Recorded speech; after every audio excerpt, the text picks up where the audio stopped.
Bonjour à tous et bienvenue dans cette nouvelle vidéo qui traitera de la deuxième partie de la création d'un fichier client automatisé avec un masque de saisie en utilisant des macros sur Google Sheets. Mais tout d'abord, et comme à chaque fois, si vous souhaitez aller plus loin dans les explications, je vous invite à cliquer sur les liens de formation dans la description. Et si vous ne souhaitez pas rater mes vidéos sur la comptabilité, la finance et l'utilisation des outils tels qu'Excel dans le monde de l'entreprise, n'hésitez pas à vous abonner à la chaîne. De plus, pour ceux qui souhaiteraient uniquement acquérir le fichier sans passer par le tutoriel vidéo, sachez que tous les documents sont disponibles en illimité et dans leur version finalisée pour mes contributeurs Patreon, plateforme dont vous trouverez le lien en description. Alors, pour reprendre là où on s'était arrêté sur notre fichier client automatisé sur Google Sheets, on va continuer par y mettre les formules. Donc ici, on va afficher l'âge du plus jeune de tous les clients. Donc pour cela, on fait égal min. Ça va nous ramener le minimum d'une somme de valeurs. Et là, on va sélectionner dans notre base de données la colonne d'âge, celle-ci. Donc, le minimum de la colonne E va s'afficher ici. Comme nous n'avons rien, naturellement, il nous affiche 0. Je vais d'ailleurs à présent mettre un petit peu de mise en forme ici dans ma cellule. Donc, je vais centrer le tout. Naturellement, je vais ensuite l'aligner au centre, mettre tout ça en gras. Comme ça. Je vais peut-être mettre aussi une police, peut-être mettre du 18, non, on peut mettre un petit peu plus grand. On va mettre une police 24, voilà, comme ceci. Je reproduis cette mise en forme de 3. Et encore une fois, ici, voilà. Le plus âgé, donc, c'est pareil, sauf qu'on va utiliser naturellement la formule max. Max de quoi? De la colonne âge, là encore. On ferme notre parenthèse et on appuie sur Entrée. Naturellement, nous avons 0. Pourquoi? Parce qu'il n'y a personne encore dans notre base de données. Pour la moyenne maintenant, donc tout simplement, on va utiliser la formule moyenne. On va ouvrir la parenthèse et je vais éventuellement prendre ici la colonne E et je ferme la parenthèse. Alors, vous voyez ici, il y a une erreur division par 0. Pourquoi? Parce qu'il n'y a pas de données dans ma base de données. Donc, on va utiliser tout simplement la fonction si-erreur pour annuler cette erreur finalement qui apparaît dans la cellule. Donc, si erreur, on applique la valeur s'il n'y a pas d'erreur, donc on appliquera la formule. Sinon, point virgule, on va mettre comme ceci 2 guillemets afin que la cellule n'affiche rien.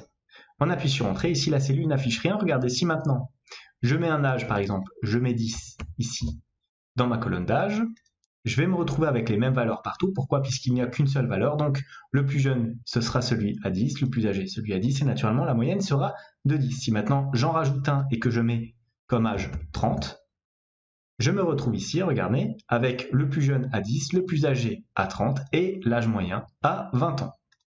Là, je peux supprimer ces deux cellules. Attaquons-nous maintenant à la troisième petite formule, le nombre de relances à effectuer. Alors pour effectuer cette petite formule, nous allons tout simplement utiliser la fonction nb.si. Donc on démarre, je me place dans la cellule, est égal à nb.si, j'ouvre la parenthèse, il me demande de sélectionner une plage, donc je vais dans ma base de données, je vais dans Action à mener, donc je sélectionne ma colonne I, point virgule, j'ouvre ici mes guillemets et je tape le texte que je souhaite rechercher, donc à relancer. Je ferme ma parenthèse naturellement, comme ceci, voilà, et j'appuie sur Entrée.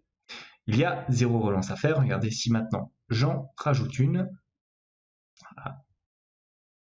Comme ceci, on va sélectionner voilà, à relancer, CTRL-C, CTRL-V. Naturellement, ces éléments vont s'afficher tout à l'heure de manière totalement automatique grâce à la macro, mais regardez, je vois qu'il s'affiche ici une relance à faire. Pourquoi? Parce que dans ma case ici, j'ai une relance à effectuer.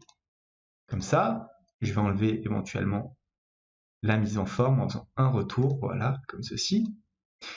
Maintenant qu'on a vu ça, les formules relativement simples à effectuer sur mon tableau, voyons à présent comment traiter les différentes macros du fichier. Alors on va commencer par la macro la plus simple qui concerne ici le bouton effacer. Donc, pour ce faire, vous allez tout simplement aller dans Outils, Macro, enregistrer une macro. Vous voyez qu'il y a un petit cadre qui apparaît qui vous permettra donc d'enregistrer votre macro. Une fois celle-ci terminée, vous allez tout simplement cliquer sur le bouton Enregistrer. Donc, pour notre bouton Effacer, on va sélectionner les différentes cellules de saisie.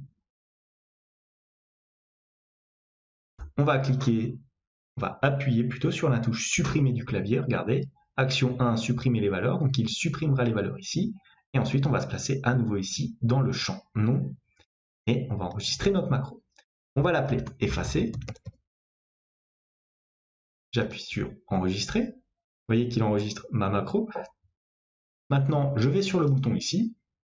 Je sélectionne ici les 3 petits points, je clique dessus. Je vais dans Assigner le script et je rappelle tout simplement ma macro d'effaçage. J'appuie sur OK. Regardez maintenant, si je tape des éléments dans mes différentes cellules et que je clique sur le bouton Effacer, je me retrouve bien avec mes cellules qui s'effacent de manière totalement automatique. Voyons à présent comment faire avec le bouton Ajouter. Alors, c'est exactement la même méthode, le même principe que pour la macro d'effacement, sauf que cette fois, on va ajouter des données. Donc, regardez bien comment je vais faire. Je vais sur tout simplement Outils.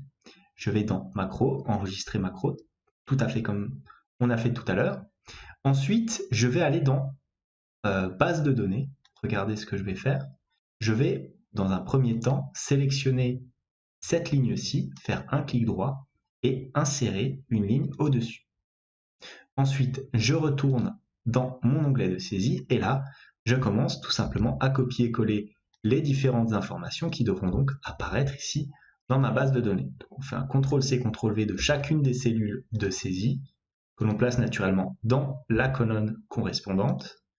Prénom, adresse, CTRL-C, CTRL-V, ville.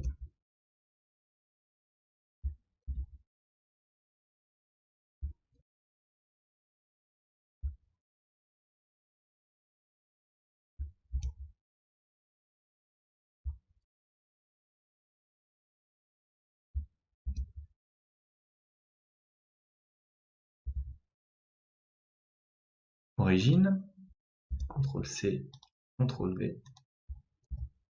L'avantage, c'est que la liste va se copier elle aussi de manière automatique. Action à mener, comme ceci, CTRL-V. Et enfin, petite subtilité pour le commentaire, CTRL-C.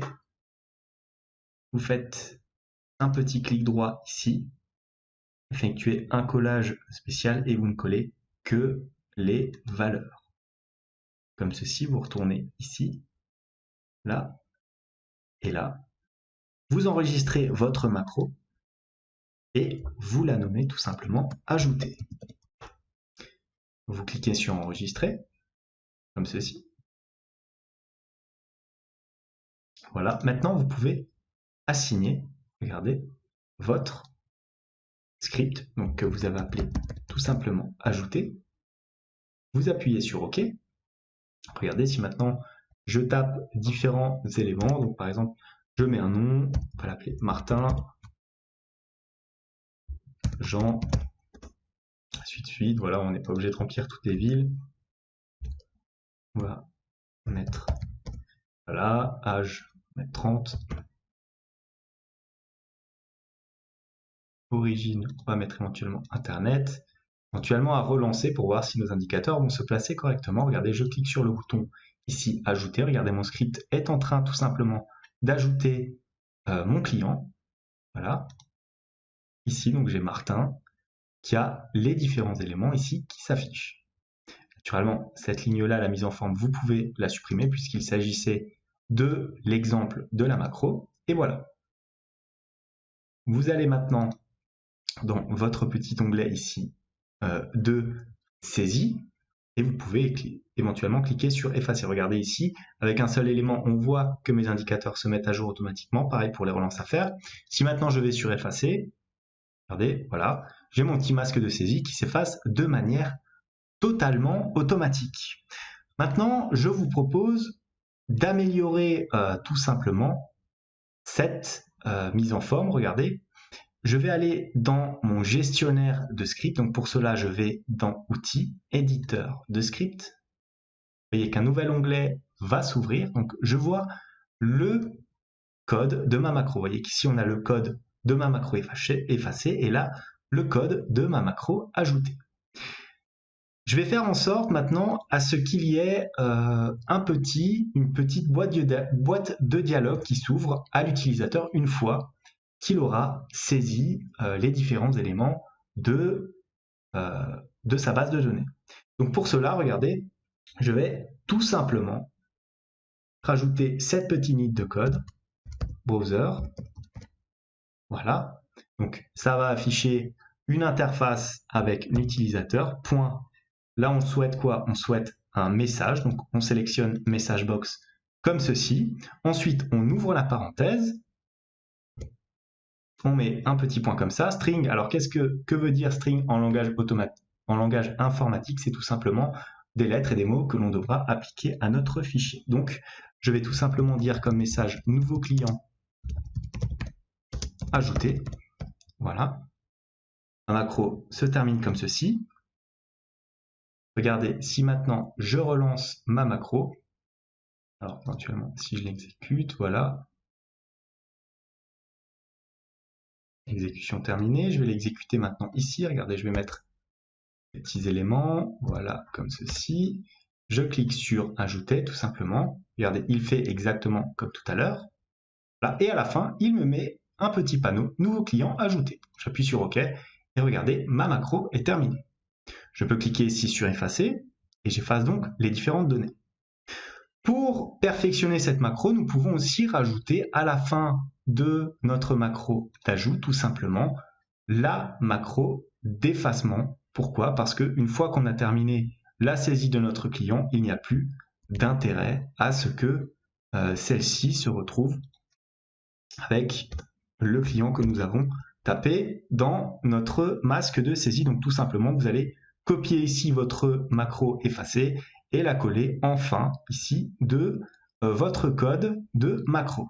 Vous allez éventuellement l'exécuter pour voir s'il n'y a pas d'erreur au niveau de vos différentes lignes de code. Voilà, exécution terminée. On retourne sur notre fichier. Regardez, je vais placer encore différents éléments. Attendez, je vais essayer de le faire de manière propre parce que là, je ne tape que certaines lettres. On va éventuellement supprimer voilà, la ligne 2 et 3. Si maintenant je tape une cellule entière, Martin, Jean, adresse de rue de Paris, ville, on va mettre Strasbourg, voilà, âge, on va mettre 30, numéro de téléphone, voilà, je vais mettre une adresse mail, .fr, comme ceci. Vous pouvez éventuellement tirer la colonne lorsque vous allez faire votre saisie pour qu'elle s'ajuste de manière propre. Origine, vous allez mettre éventuellement publicité. Action à mener, vous pouvez mettre relancer, commentaire, RAS, rien à signaler. Une fois que vous avez fait ça, vous avez rempli votre petit onglet de saisie, vous faites tout simplement ajouter, comme ceci, regardez. Il vous affiche donc les différents éléments. Nouveau client ajouté, on appuie sur OK. Regardez, il se replace ici. Si je retourne dans ma base de données, je vois bien qu'il a saisi le nouveau client. Nous sommes de retour ici, donc la macro fonctionne parfaitement. Voilà tout pour ce petit tutoriel, cette deuxième partie de tutoriel. J'espère que la partie sur les macros était assez claire pour vous. Je sais que c'est la première fois qu'on l'aborde véritablement sur la chaîne et en plus on le fait sur Google Sheets. En tout cas, n'hésitez pas à me mettre des commentaires de suggestions. N'hésitez pas aussi à liker la vidéo, à vous abonner à la chaîne. En tout cas, moi je vous dis merci et à bientôt pour une nouvelle vidéo.